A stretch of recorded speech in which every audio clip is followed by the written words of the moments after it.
હિમાચલ પ્રદેશ અને જમ્મુ કાશ્મીરના કેટલાક વિસ્તારમાં આંધી અને વરસાદની આગાહી છે, જેને લઈ તબાહી પણ મચી હતી. કાંગરા, શિમલા, સિરમૌર, કુલગામ અને ચંદીગઢમાં ભારે પવન સાથે વરસાદ. વહેલી સવારે ધુમ્મસભર્યું વાતાવરણ. રાજકોટના ઉપલેટા અને ધોરાજીમાં વિઝિબિલિટીમાં ઘટાડો થતા વાહન ચાલકોને હાલાકી.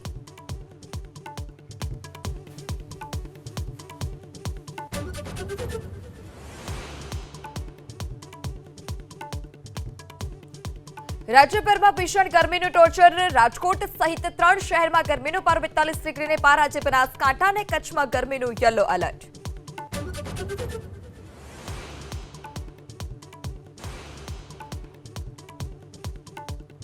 સોના ચાંદીના ભાવમાં ફરી તેજી. 24 કેરેટ સોનાના પ્રતિ 10 ગ્રામના ભાવ 1387 થી વધી 94486 પર, તો પ્રતિ કિલો ચાંદીનો ભાવ 95400.